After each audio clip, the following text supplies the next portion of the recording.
खाने के बाद अगर आपका पेट फूल जाता है, डकारें आने लगती हैं, को लगता है कि यार अजीब हो रहा है, पेट भारी सा हो रहा है, तो आज की वीडियो में मैं आपके साथ शेयर करता हूँ बहुत ही सिंपल टिप्स।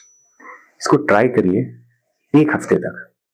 मैक्सिमम लोगों की ये सारी समस्याएं सॉल्व हो जाएंगी। इवन आपको 1 से 2 दिन के अंदर समझ में आ जाएगा कि ये सिंपल टिप्स जो मैं आपके साथ शेयर करूंगा ये कितनी कारगर हैं, कितनी इफेक्टिव हैं। तो जरूर ट्राई करिए। उसके बाद इस वीडियो पर वापस आइएगा, लिखिएगा अपने फीडबैक्स कमेंट बॉक्स में, कितना असर हुआ, कैसा रहा। लेकिन मुझे विश्वास है आज की वीडियो से आप लोगों को, मैक्सिमम लोगों को असर आएगा ही आएगा। तो सबसे पहली चीज मैं आपको रिकमेंड करूंगा कि आप खाते वक्त पानी ना पिए।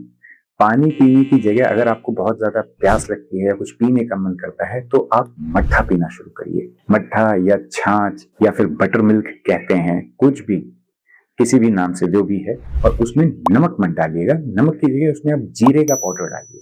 उसको मिक्स करके आपको जब भी, स्पेशली दिन में, अगर आपको कभी भूख लगती है या आपको लगता है कि खाने के साथ कुछ पीना है तो आप ये पीजिए। इससे आपको बहुत सारे प्रीबायोटिक्स मिलेंगे और ये आपको डाइजेशन में हेल्प करेगा। तो मट्ठा पीना या छाछ पीना बहुत अच्छा है पानी की जगह, स्पेशली दिन में। रात को नहीं पीना है। रात को क्या पी सकते हैं? रात को आप कांजी पी सकते हो। कांजी बहुत इफेक्टिव है, कांजी बहुत अच्छी रहती है। कांजी इंडिया में बहुत जगह बनाई जाती है। अगर आप पहली बार कांजी शब्द सुन रहे हैं तो उसके बारे में आप पढ़िए, सर्च करिए, आप इवन शॉक हो जाओगे कितनी अच्छी चीज है, कितनी हेल्थी है हमारी बॉडी के लिए, और इसको घर पे इजीली बनाया जा सकता है और ये डाइजेशन के लिए अच्छी रहती है। तो इसको आप पी सकते हो रात को खाने के बाद या खाते समय, जैसा आपको कंफर्टेबल है तब आप इसको पी सकते हो। अगर आपको कांजी समझ में नहीं आती है, आपको मट्ठा या छाछ समझ में नहीं आता है, तो आप हर्बल टी, जो आयुर्वेदिक चाय होती है, उसको आप पी सकते हो, जो हर्बल टी होती है। लेकिन आजकल क्या है कि ग्रीन टी जिसमें हर्ब्स डली है वो आ रही है, या इवन ब्लैक टी जो काली चाय है वो भी हर्ब्स के साथ आ रही है। उसकी बात नहीं कर रहा हूँ।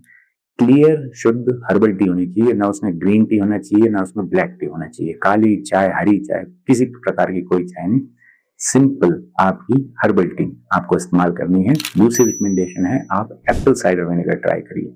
एप्पल साइडर विनेगर यानी सेब का सिरका। जो सेब का सिरका रहता है वो बहुत इफेक्टिव रहता है, स्पेशली अगर वो आपको गैस होती है, ब्लोटिंग होती है या रिफ्लक्स होता है, यहाँ जलन सी रहती है, उसमें आपको सेब का सिरका बहुत इफेक्ट करेगा। ये भी आसानी से मिल जाता है। आपको इसका इस्तेमाल करना है। कैसे इस्तेमाल करना है? 1 बड़ा चम्मच यानी 15 से 20 ml आपको लेना है। उसको आपको 1 गिलास गुनगुने पानी में डालना है, मिक्स करिए, उसको पी लीजिए। कब पीना है? जब भी आपको गैस ब्लोटिंग की शिकायत होती है, तुरंत इसको दवाई की तरह इस्तेमाल करिए। ये एक ऐसी चीज है जो हमेशा घर पे रहनी चाहिए। जब भी प्रॉब्लम हुई तुरंत इस्तेमाल किया। लेकिन अगर आपको लंबे समय तक ये परेशानी है तो आप 1 हफ्ते तक रेगुलर इसका इस्तेमाल कर सकते हैं। दिन में 1 ही बार पीना होता है इसको, और उसके बाद जब भी परेशानी है दवाई की तरह इसका आप इस्तेमाल करिए। और इसको वो लोग नहीं पिएंगे जिनको अल्सर्स हैं पेट में। अल्सर अगर होता है तो इसको नहीं पिया जाता है, या इसको पीने के बाद आपको थोड़ा सा दर्द महसूस हो रहा है, पेट में डिस्कम्फर्ट हो रहा है, इसका मतलब आपके लिए ये एप्पल साइडर विनेगर, सेब का सिरका नहीं है। अब चलते हैं तीसरी रिकमेंडेशन पे। ये है सौंफ के बारे में। आपने सुना होगा, आपके घर में होता भी होगा। ये आपको करना है, आप इसको डेली कर सकते हो। सौंफ को 1 चम्मच आपको लेना है और उसको खाने के बाद आपको चबाना है, चबा चबा के इसको खाना है। और लास्ट में जब ये पूरा सौंफ आपने चबा लिया, जो लास्ट में बचता है इसको थूकना नहीं है, टेस्टी नहीं होता है, लेकिन इसको आपको खा लेना है। इससे आपको जो प्रोबायोटिक है, जो खाना होता है प्रीबायोटिक्स के लिए, वो आपको मिलेगा और ये आपको डाइजेशन में हेल्प करेगा। सौंफ अद्भुत है।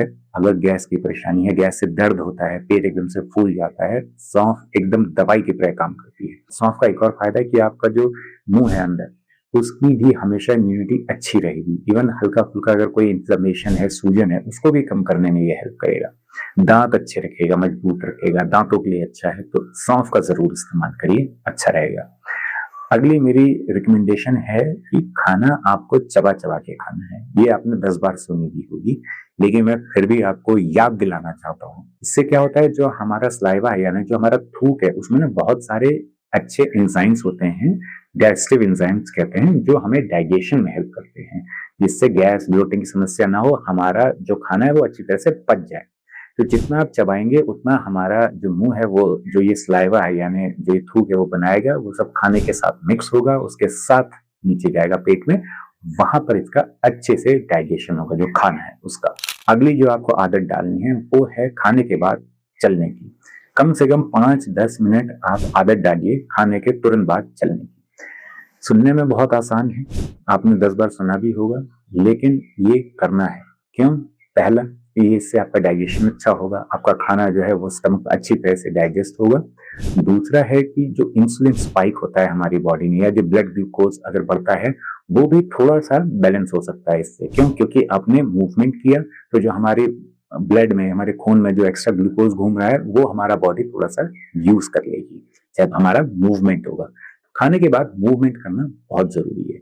अब कुछ लोग जो ऑफिस में रहते हैं या जिनको दिन में दुकान में रहते हैं, ज्यादा मूवमेंट का नहीं मिलता है, वो लोग क्या कर सकते हैं, बैठे रहें या खड़े होकर भी, जो आपके पैर हैं, ये समझ लीजिए आपकी उंगलियां हैं पैर की, इसको ये नहीं रहेंगी फर्श पर, और ये पीछे जो एड़ी है उसको ऐसे उठाएंगे, ऐसे ऐसे उठाएंगे।